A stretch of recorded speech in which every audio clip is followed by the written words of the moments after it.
After spending a lifetime in the building trade, you pick up a few things along the way. Some good, some bad, some stay with you forever, some you wouldn't tell your mother about. Today, I want to show you a few of those tradie secrets that still help us out, and I reckon they'll help you out as well. Hey, I'm Corey. Me and my wife Amanda, we're both ex-tradies, come homesteaders. We're building a homestead from scratch on 100 acres, 100% off-grid in the wheat belt of WA. I've got a bunch of stuff I want to show you. Let's get into it.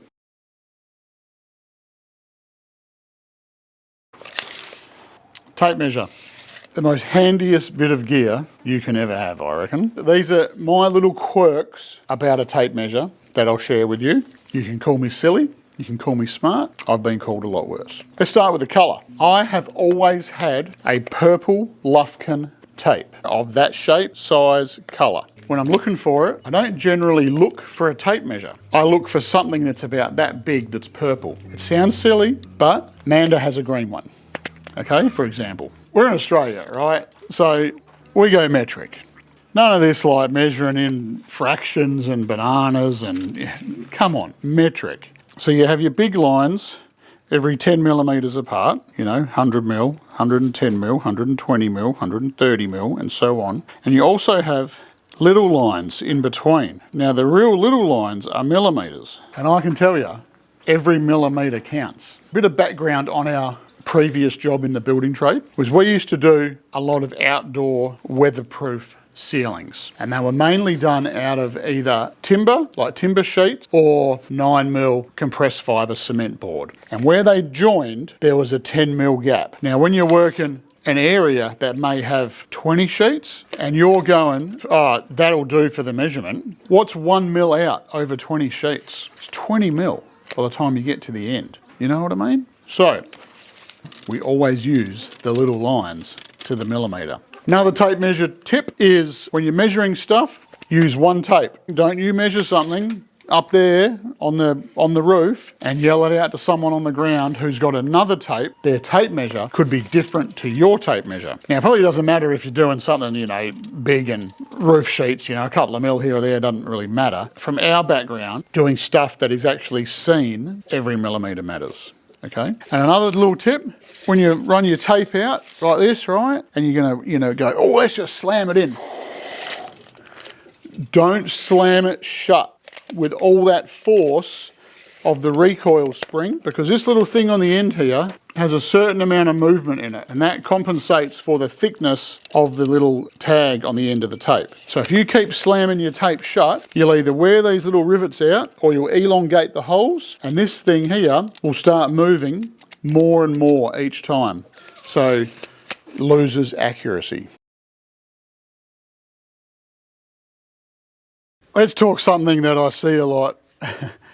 And I'm not saying there's a right and a wrong way, but I think there's a preferred way. Generally, you put thread tape around the thread of a fitting when you're going to screw it into another fitting to help stop it leaking. Now this is just standard white thread tape. What I do is put it on my finger, bring the thread tape so it's coming off the back of the roll. Get your fitting, put your fitting in there behind it like that. You with me?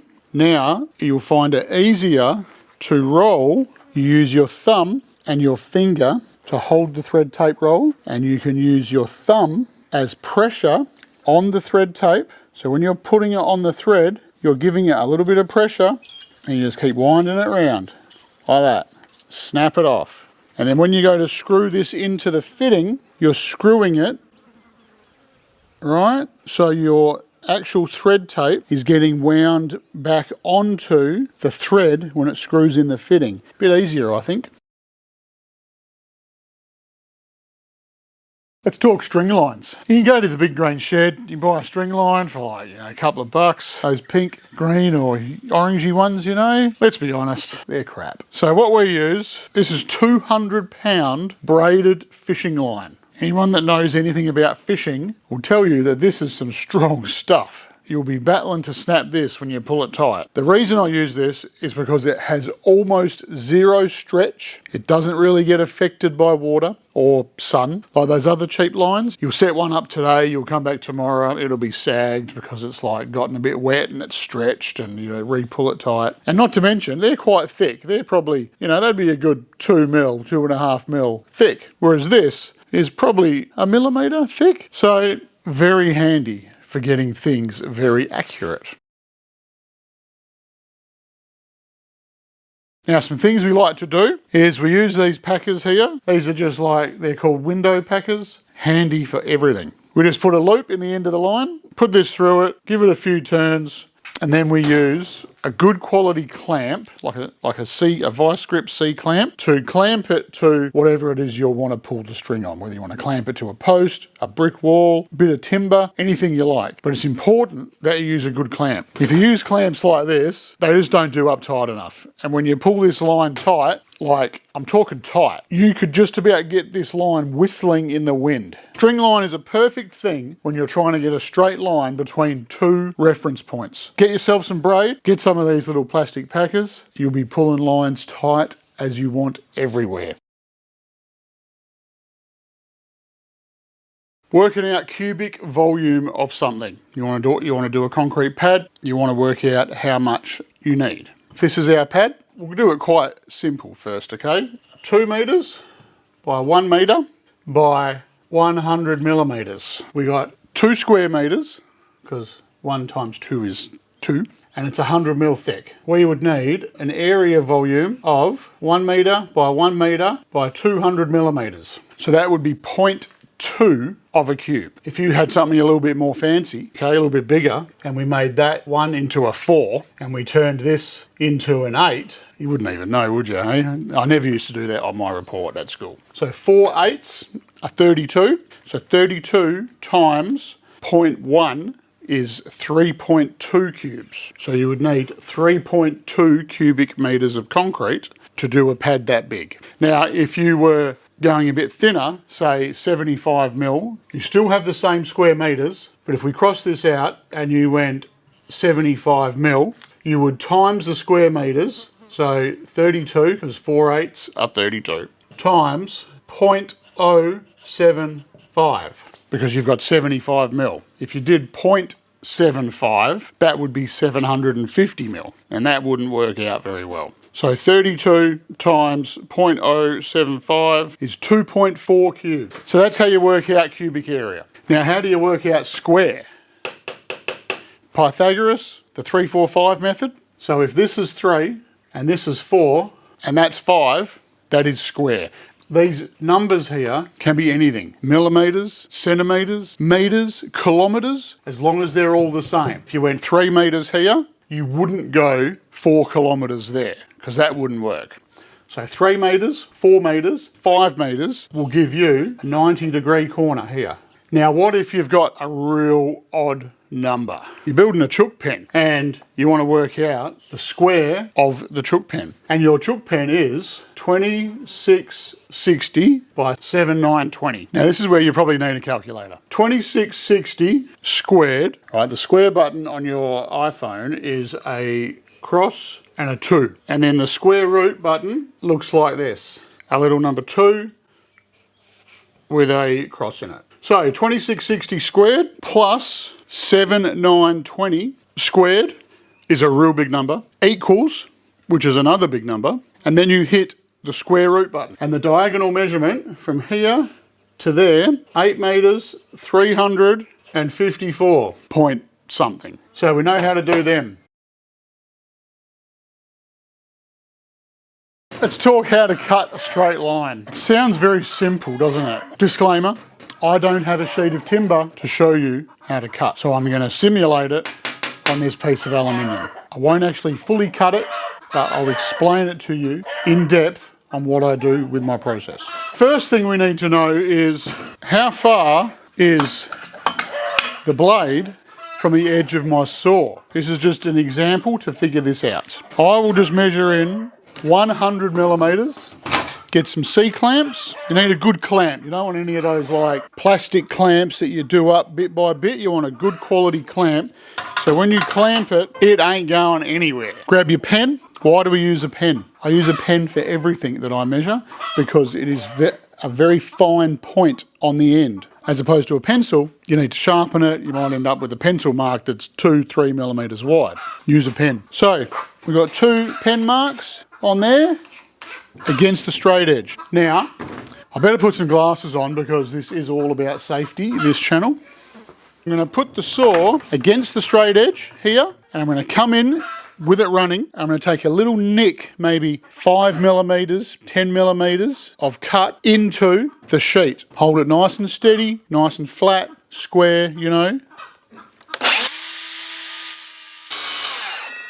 You can see my little nick, and you can just see my little pen line against that straight edge there. Now remove the straight edge. Now grab your tape measure. Don't use this bit. Measure it from the 100mm mark right on the pen line, and then measure what it is to the side of the notch that you cut. With that blade, because it will change from blade to blade, remember, because different blades may have a different thickness. Not by much, but enough. Okay, so I've got my mark. I'm using the 200 line because my 100 line has a bit of dirt, or a bit of rust over it. So if I'm bang on with my 200 mark right there, here I am 35mm. So I know my saw offset is 35. Okay, so we know our saw offset is 35mm. Now how do we put that into practice when we want to cut a sheet of something? So I will measure my sheet to whatever length is required. I will just go 956mm. So I will mark 956 with a pen, and then I know my offset is 35mm. So I will measure back 35mm, and I put a little circle around it. And that means to me, because this is how I've always done it, this is how Amanda and I do it, have done it since 20 years ago, whatever. If she sees a line with a circle around it, she knows that's where the straight edge goes. So you come up with your own method, but do it consistently, because that way it becomes muscle memory, and you go, yep, that's just what it is. We have numerous straight edges, aluminium straight edges, ranging from short ones to 3 meters, 4 meters, all sorts of straight edges, mainly aluminium, like rectangular channel, like 100 by 25 or something, I think it is. And they are very nice straight edges. So then I will clamp this onto the mark. We are bang on the mark. Clamp that end on the mark, and then you're ready to cut. Generally, we'll have like a bench set up, so everything's sturdy. And now I like to have the straight edge on the piece of material that I'm going to use on the job, because generally that's a bigger piece of material and that stays on the bench. If I was to cut this now, all right, if I run the saw through here and I cut it, I will have this little offcut here that'll probably fall on the ground and take out my shin. But I know that if I just hold it and cut it, I'll be able to keep this in my hand. Whereas if I had the straight edge clamped on this side and the saw was on that side, when this falls on the ground, it'll have the weight of the straight edge as well. So the straight edge generally stays on the bigger piece of material, because the bigger pieces are generally what you're using first. As you work your way down to smaller odd-shaped bits, you might find it easier to do it the opposite way around, as I just said. But that's generally how you cut a straight line. Now there is those track saws, those Festo, I think Makita do one. I think all the brands actually, all the big name tool brands do one. It's like a track, a special saw, and it has like a little groove in it, and you sit this track down, it's about that wide, and it's got like a bit of foam sponge on the bottom, so when you put it on your sheet, it creates a bit of friction and it doesn't really move, and you just lay it on and cut it. I've never had one of them, and I never will buy one of them, purely because I'm a little bit old school and I like my straight edge clamped on the sheet hard, not going to move anywhere. There is that chance that the track saw may move. Your mate you're working with may nudge it a bit. There's that slight chance of error. Whereas this way, you're clamped on tight, you've measured it, the chance of error, well, the only error is if you measured it wrong. You know the saw offset. You're on the mark. You've cut it. You've got a good blade. Boom. Away you go.